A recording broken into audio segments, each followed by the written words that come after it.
सदियों से ये इसी जगह मौजूद है। इसके सीने में दफन है वो सारी कहानियां जिन्होंने इस हरे भरे खूबसूरत टापू को वो खौफनाक नाम दिया, काला पानी। नमस्कार दोस्तों, आज के इस वीडियो में हम बात करेंगे भारत के इतिहास के सबसे खतरनाक जेल सेल्युलर जेल के बारे में। इंडियन मेनलैंड से अप्रॉक्सीमेटली 1400 किलोमीटर दूर इंडियन ओशन में लोकेटेड है Andaman and Nicobar islands in the southern reaches of the Bay of Bengal. इसका कैपिटल है पोर्ट ब्लेयर, जिसका नाम मिला सर्वेयर आर्चिबाल्ड ब्लेयर से। मीलों तक समंदर से घिरे हुए और घने जंगल से भरे अंडमान एंड निकोबार आइलैंड्स, जिंदगी की खामोश लहरें यहाँ उठती और बैठ जाती। उगते सूरज के साथ पक्षी जागते और डूबते सूरज के साथ इन टापुओं पर जिंदगी सुकून से सो जाती। पर तभी ईयर 1857 में the first war of independence हुआ। आजादी के मतवालों को सबक सिखाने के लिए ब्रिटिश गवर्नमेंट ने 15 जनवरी 1858 को पूरे के पूरे अंडमान द्वीप समूह को एक कैद खाने में बदलने का फैसला किया। पहले रॉस आइलैंड और वाइपर आइलैंड में पीनल सेटलमेंट और जेल बनाया गया। शेर अली नाम का पठान जो यहाँ एक कैदी था, उसने viceroy of India Lord Mayo की हत्या कर दी। शेर अली को वाइपर आइलैंड में फांसी हो गई। शायद इसी घटना का असर था कि ब्रिटिश सरकार ने कैदियों के साथ और भी कड़ाई बरतने के बारे में गंभीरता से सोचना शुरू किया। कैदियों पे और सख्ती बरतने के लिए पोर्ट ब्लेयर में सेल्युलर जेल बनाने का निर्णय लिया गया और यहीं से अंडमान के इतिहास का सबसे काला दौर शुरू हुआ। 1896 में इसका कंस्ट्रक्शन शुरू हुआ और 1906 में खत्म हुआ। लगभग 10 साल लगे इसे बनाने में। इसे बनाने के लिए कुछ बिल्डिंग मटेरियल्स बर्मा से मंगवाए गए थे और कंस्ट्रक्शन लेबर के तौर पर कैदियों को ही इस्तेमाल किया गया था। दोस्तों, क्या आप जानते हैं कि अंडमान की सजा को काले पानी की सजा क्यों कहा जाता था? अंडमान द्वीप जाने के लिए समंदर पार करना होता था। उस दौर में हिंदुओं के बीच एक मान्यता थी कि अगर समंदर की यात्रा कर ली तो धर्म भ्रष्ट हो जाएगा। ऐसे लोगों को जात बाहर कर दिया जाता था। इसलिए समुद्र के पानी को काला पानी कहते थे और इसी कारण अंडमान की कैद को नाम मिला काले पानी की सजा। यहाँ हर तरफ जंगल और समंदर था। ब्रिटिशर्स का मानना था कि यहाँ से अगर कोई भागने की कोशिश करता, अगर वो जंगल में जाता तो वो आदिवासियों या जंगली जानवरों के हाथों मारा जाता और अगर समंदर में जाता तो डूबकर मारा जाता। जेलर डेविड बेरी, जिसके नाम से कैदी बहुत डरते थे, उसने कैदियों से कहा था, सेल्युलर जेल में 2 ईश्वर है, एक वो जो ऊपर रहता है और दूसरा मैं। ये है वो पुराना पीपल का पेड़ जो जेल खाना बनने के लंबे अरसे से हर रोज अपनी जान की खैर मनाता रहा। क्योंकि इस पहाड़ी पर उगे हुए घने जंगल साफ करने के दौरान बहुत से लोगों का ये ख्याल था कि इसे भी और पेड़ों की तरह काट दिया जाएगा, लेकिन ये बच निकला। इसकी किस्मत में शायद यहाँ खड़ा रहकर इस जेल में होने वाली यातनाएं देखना लिखा था। हर एक कैदी जेल के फाटक के भीतर आकर इसकी डालियों के नीचे से ही निकला है। सेल्युलर जेल में सेंटर से जुड़े हुए 7 विंग्स बनाए गए थे, like the spokes of a wheel, इसके पीछे था इंग्लिश फिलोसोफर और सोशल थ्योरिस्ट जेरेमी बेंथम के 18th सेंचुरी का पैनोप्टिकन थ्योरी। इसके अनुसार यहाँ 7 रेडिएटिंग विंग्स बनाए गए with a central watch tower जो सबसे ऊपर है। इस वॉच टावर से एक गार्ड पूरे 7 विंग्स पे नजर रख सकता था। हर एक विंग आयरन गेट से सिक्योर्ड था। किसी भी विंग से कोई भी कैदी भागने की कोशिश करता तो उसे यहां से देखा जा सकता था। इस वॉच टावर से रॉस आइलैंड को देखा जा सकता है। उस समय ब्रिटिशर्स ने ऐसा अरेंजमेंट इसलिए किया था ताकि किसी इमरजेंसी के समय इस वॉच टावर से रॉस आइलैंड को यहां से सिग्नल भेजा जा सके। भूकंप और सुनामी की वजह से आज यहां सिर्फ 3 ही विंग्स रह गए हैं। ये वो गैलरी है जहां शाम को लाइट एंड साउंड शो दिखाया जाता है। काले पानी की सजा काटने वाले हमारे वीर किसी एक धर्म, किसी एक मजहब से नहीं थे, बल्कि अलग अलग धर्मों के लोगों ने हमारे देश के लिए अंडमान में सजा काटी और कई लोगों ने अपनी जान भी गंवाई। शेर अली, जिन्होंने लॉर्ड मेयो की हत्या की और फांसी पर चढ़ गए। फजल ए हक खैराबादी, इस्लामिक स्टडीज के एक स्कॉलर, साउथ अंडमान में जिनकी दरगाह है, 1857 के इंडियन म्यूटिनी में उनका बहुत बड़ा हाथ था। मौलवी लियाकत अली, एक रिलीजियस लीडर जो 1857 के इंडियन म्यूटिनी में भी एक लीडर थे। नानी गोपाल, महज 17 साल की उम्र में जिनको अंडमान में सजा काटने के लिए लाया गया, जिन्होंने वाइपर आइलैंड में सजा काटी और भूख हड़ताल भी की। ऐसा ही एक नाम है वीर विनायक दामोदर सावरकर। अभिनव भारत सोसाइटी और फ्री इंडिया सोसाइटी के फाउंडर। 1906 में वो लॉ की पढ़ाई करने लंदन गए और वहां इंडिया हाउस के साथ जुड़कर लंदन से ही भारत की आजादी के लिए ब्रिटिशर्स के खिलाफ बगावत करते रहे। उन्होंने ब्रिटिशर्स के लाए हुए मौले मिंटो रिफॉर्म्स के खिलाफ आर्म्ड रिवॉल्ट्स ऑर्गेनाइज किए, जिसके लिए 1909 में उनको अरेस्ट किया गया। 1910 में ब्रिटिश ऑफिशियल AMT जैक्सन के मर्डर कॉन्स्पिरेसी में उनको अरेस्ट किया गया। रिवॉल्यूशनरी लिटरेचर और आर्म्स के डिस्ट्रीब्यूशन में भी वो शामिल थे। सावरकर को SS मोरिया नाम के जहाज से लंदन से इंडिया लाया जा रहा था। 8 जुलाई 1910 SS मोरिया नाम का ये जहाज फ्रांस के मार्सेई पोर्ट पर जाकर रुका। तब उन्होंने वॉशरूम के पॉट होल से निकलकर समुद्र में तैरते हुए जाकर फ्रांस में शरण लेने की कोशिश की, मगर उन्हें ब्रिटिश ऑथोरिटीज ने फ्रेंच पुलिस की मदद से पकड़ लिया। उन्हें डबल लाइफ इम्प्रिजनमेंट की सजा सुनाई गई थी, मतलब 25-25 साल के 2 उम्र कैद, कुल मिलाकर 50 साल की सजा सुनाई गई थी। ब्रिटिशर्स उन्हें जेल में एक खतरनाक कैदी का दर्जा देते हुए कड़ी निगरानी में रखते थे। सेल्युलर जेल में ये है सावरकर का सेल, जिसमें उनके सेल के बाहर भी एक गेट है जिससे उनके लिए भागना मुश्किल हो। उन्होंने बहुत सी किताबें लिखी है, जिनमें से एक है मेरा आजीवन कारावास। पोर्ट ब्लेयर का वीर सावरकर एयरपोर्ट भी इन्हीं के नाम पर है। यहाँ दीवारों पर चूने का प्लास्टर हुआ करता था और सावरकर इन जेल की दीवारों पर कांटे से कुरेद कर कविताएं लिखते थे। पर ब्रिटिशर्स इन दीवारों पर हर साल व्हाइट वॉश करवा देते थे और उनकी कविताएं मिट जाती। फिर भी सावरकर को अपनी कविताएं याद रहती और वो दोबारा लिख देते। उनका एक महाकाव्य है कमला, जो यहीं पे कंपोज किया गया है।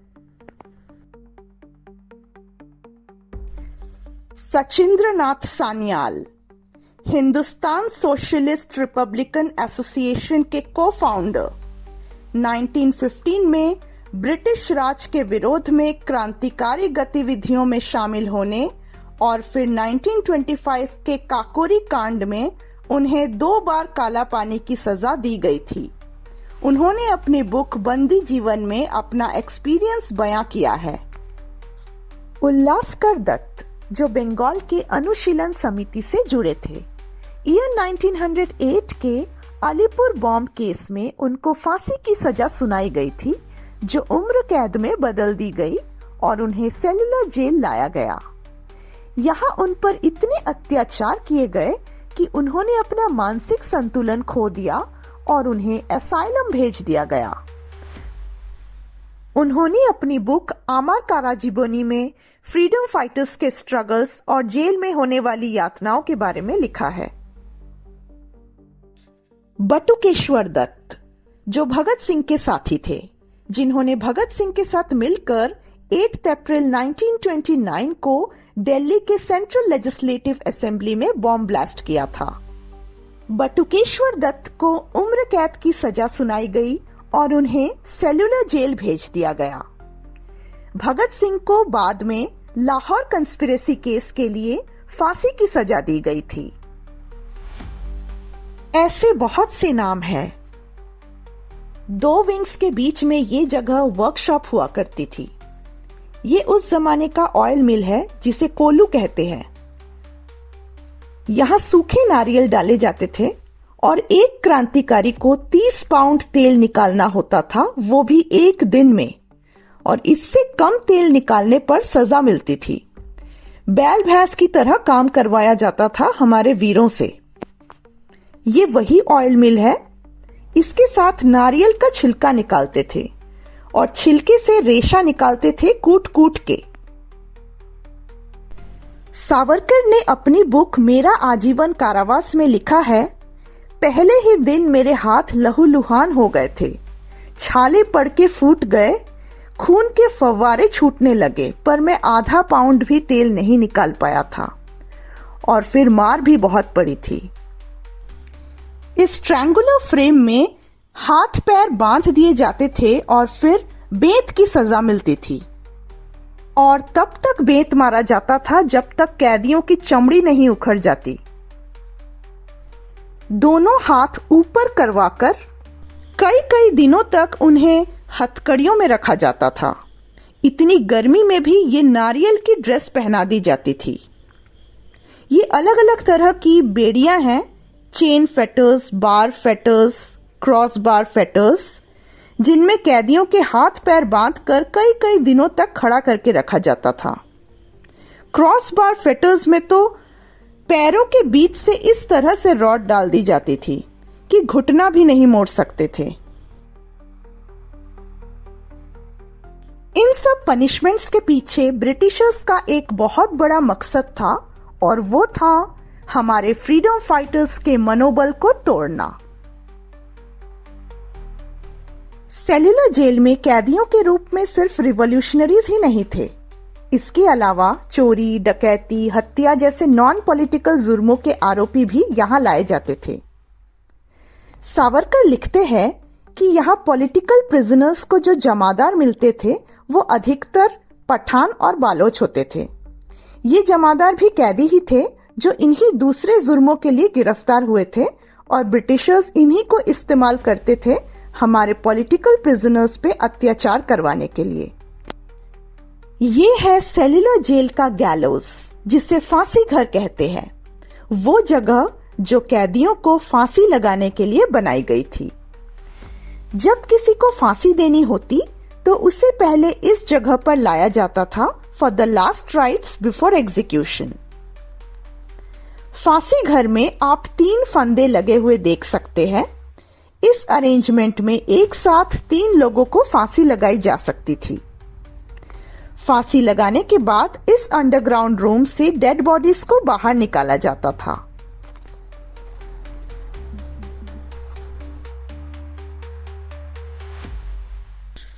सेल्युलर जेल की खासियत थी सॉलिटरी कन्फाइनमेंट। एक सेल में एक कैदी को रखा जाता था। जेल को इस तरीके से डिजाइन किया गया था कि कैदियों का आपस में कोई इंटरैक्शन ना हो।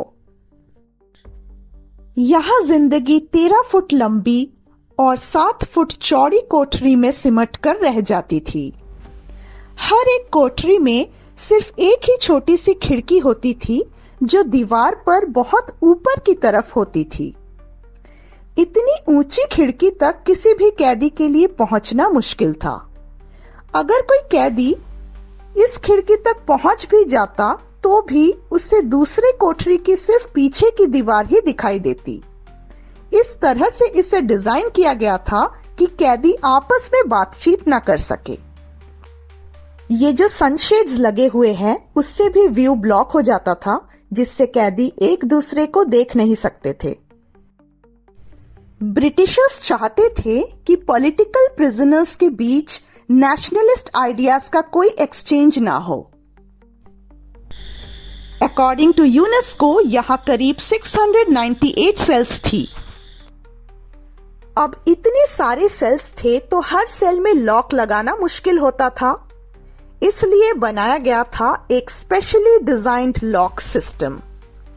इस तरह से गेट की कुंडी को बनाया गया था, जैसा कि आप देख सकते हैं कि सेल के गेट का बोल्ट सेल की दीवार के बाहर की तरफ जाकर रुकता था। अगर लॉक ना भी लगाया जाए तो भी प्रिजनर अंदर से इसे नहीं खोल पाता।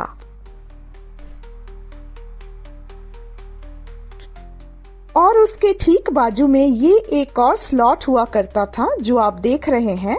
यहाँ से खाना पहुंचाया जाता था, पर खाने की क्वालिटी बहुत खराब थी। विजय कुमार सिन्हा, एक रिवॉल्यूशनरी जो भगत सिंह के साथी थे, वो लिखते हैं कि खाने में जो दाल मिलती थी वो ऐसा था जैसे बरसात का मटमैला पानी। नाश्ते में चावल का सूप जिसके ऊपर मरे हुए कीड़े खूब तैरते थे। सावरकर लिखते हैं कि कैदियों के लिए जो सब्जियां बनाई जाती थी उसके लिए भी सफाई ठीक से नहीं होती थी। जो सब्जी उनको दी जाती थी उसमें भी कान खजूरे और सांप के टुकड़े मिलते थे। जनवरी 1933 में भगत सिंह के कुछ साथी यहां लाए गए जो लाहौर कंस्पिरेसी केस के आरोपी थे। जेल की कंडीशंस इतनी खराब थी तो इसी वजह से उन्होंने भूख हड़ताल की मांग की। मई 1933 में भूख हड़ताल हुई। वैसे तो यहां भूख हड़ताल पहले भी हुई थी, मगर इस भूख हड़ताल में हमारे 3 वीर शहीद हो गए, और शहीद भी हुए तो बड़े दर्दनाक तरीके से। ब्रिटिशर्स ने महावीर सिंह को नाक के थ्रू दूध पिलाने का आदेश दिया। उनके नाक में पाइप डालकर दूध पिलाया जाना था, मगर हुआ ये कि दूध उनके फेफड़ों में चली गई और उनके फेफड़े दूध से भर गए, और इस तरह से उन्होंने दम तोड़ दिया। और इसी तरह से मोहन किशोर नामदास और मोहित मोइत्रा को भी मार दिया गया। उनकी बॉडीज को पत्थरों से बांधकर समंदर में फेंक दिया गया। पर ये बात छुपी नहीं रही। पूरे देश भर में बहुत विद्रोह हुआ, बहुत आंदोलन हुए। जेल के कैदियों ने अनशन किया। आखिरी भूख हड़ताल 1937 में हुई। पूरे देश के पॉलिटिकल प्रिजनर्स ने अनशन शुरू कर दिया, जिसके बाद महात्मा गांधी ने चिट्ठी लिखकर कैदियों से हड़ताल वापस लेने को कहा और ब्रिटिश गवर्नमेंट के साथ एग्रीमेंट करके पॉलिटिकल प्रिजनर्स को इंडियन मेनलैंड भिजवा दिया। जनवरी 1938 आते आते पूरा जेल खाली करवा दिया गया। मगर सेकेंड वर्ल्ड वॉर शुरू होने के बाद 1942 में जापानीज ने अंडमान पे कब्जा कर लिया। 3 साल तक जापानीज ने यहाँ जुल्म किए। इसी दौरान नेताजी सुभाष चंद्र बोस यहाँ आए और जेल को इंस्पेक्ट भी किया, मगर जापानीज ने उन्हें जेल के वो हिस्से नहीं दिखाए जिनमें वो सैकड़ों कैदियों को जासूस करार कर तकलीफें देते थे। 30 दिसंबर 1943 को नेताजी ने पोर्ट ब्लेयर में इंडियन नेशनल फ्लैग हॉइस्ट किया। ये है पोर्ट ब्लेयर का वो फ्लैग पॉइंट। 1945 में सेकेंड वर्ल्ड वॉर समाप्त हुआ और फिर जापानीज ने ब्रिटिशर्स के आगे हार मान लिया।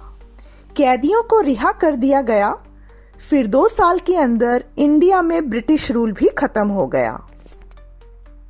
15 अगस्त 1947 इस दिन हमारा देश पूरी तरह ब्रिटिश रूल से आजाद हो गया। सेल्यूलर जेल, उस जमाने की टॉर्चर मशीन, आज एक नेशनल मेमोरियल है जो हमें हमारे फ्रीडम फाइटर्स की कुर्बानियों की याद दिलाता है। हमें गर्व करवाता है हमारे देश पर, जिस देश की धरती पर ऐसे वीरों ने जन्म लिया।